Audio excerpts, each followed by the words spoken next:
నమస్తే వార్తలకి స్వాగతం. వివరాల్లోకి వెళితే యుగ పురుషుడు విశ్వవిఖ్యాత నట సార్వభౌముడు తెలుగువారి ఆరాధ్య దైవం సంక్షేమానికి కొత్త బాట చూపిన సంఘ సంస్కర్త అన్న నందమూరి తారక రామారావు జయంతి సందర్భంగా ఘన నివాళి అర్పిస్తున్నారని ఏపీ ముఖ్యమంత్రి చంద్రబాబు తెలిపారు.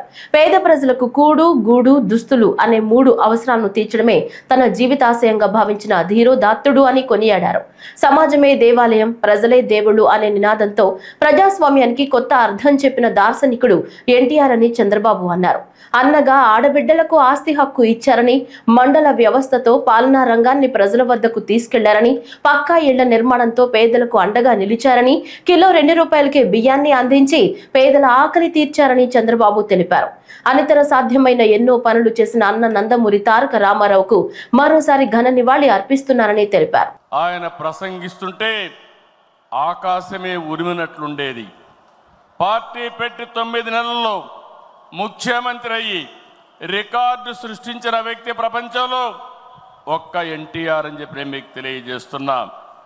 ఎన్టీఆర్ అంటే పేదోడికి భరోసా, రైతులకు నేస్తం, తాడి పీడిత ప్రజలకు ధైర్యం, యువతకు భవిష్యత్తు, మహిళలకు అండ, కార్మికులకు అభయం.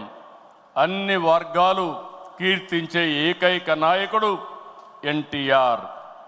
తనను వెండితెర విలవేల్పును చేసిన తెలుగు ప్రజల రుణం తీర్చుకోవడానికి ఆయన రాజకీయాల్లోకి వచ్చారు. అందుకే ఎంత కష్టమైనా వెనుకడుగేయలేదు. 60 సంవత్సరాల్లో రాజకీయాల్లోకి వచ్చి చరిత్ర సృష్టించిన వ్యక్తి. ప్రజలపై నుండే ప్రేమాభిమానాలు, అవినీతి రాజకీయాల్ని కడిగి పారేయాలనే పట్టుదల ఆయన రాజకీయాల్లోకి తీసుకొచ్చింది. సమాజమే దేవాలయం, ప్రజలే దేవుళ్ళు అనేది పార్టీ సిద్ధాంతంగా మార్చారు. అధికారం అంటే బాధ్యతని చాటి చెప్పారు. పదవంటే సేవ చేసే అవకాశమని నిరూపించారు.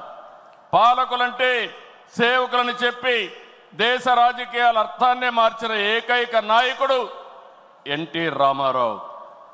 ఎన్టీఆర్ పార్టీ పెట్టి కూడు గూడు గుడ్డ తన విధానం అని చెప్పారు. పార్టీలో ఇల్లు, నాగలి, చక్రంతో తన ప్రాధాన్యతలు వివరించారు. 43 ఏళ్ళు ఎన్టీఆర్ రూపొందించిన పసుపు జెండా శాశ్వతంగా ఉంటుంది. తెలుగు జాతి ఉన్నంత వరకు ఎన్టీఆర్ గుర్తుంటారు. ఈ జెండా ప్రజలకు సేవ చేస్తుందని చెప్పి కూడా నేను మీకు తెలియజేస్తున్నా. పసుపు జెండా అంటే దేశ రాజకీయాల్లో కొత్త ఒరవడికి నాంది పలికిన జెండా, తెలుగువారి అభివృద్ధి పదాన నడిపించిన జెండా, తెలుగువారి ఆత్మగౌరవాన్ని చాటి చెప్పిన జెండా, తెలుగు ప్రజల్లో ఆత్మవిశ్వాసాన్ని నింపిన జెండా, ఆడబిడ్డలకు అండగా నిలిచిన జెండా, రైతన్నల కన్నీరు తుడిచిన వెన్నంటే ఉన్న జెండా, విజన్తో తెలుగు జాతికి విజయాన్నిచ్చిన జెండా, తెలుగు ప్రజల నమ్మకం, విశ్వాసం, భవిష్యత్తు, భరోసా తెలుగుదేశం జెండా. ఆ జెండా చూస్తూ ఉంటే ఎక్కడ లేని విశ్వాసం వస్తుంది. ఇది శాశ్వతంగా ప్రజలకు అండగా ఉంటుందని మరొక్కసారి ఎన్టీఆర్ సాక్షిగా మీ అందరికి విజ్ఞప్తి చేస్తున్నా.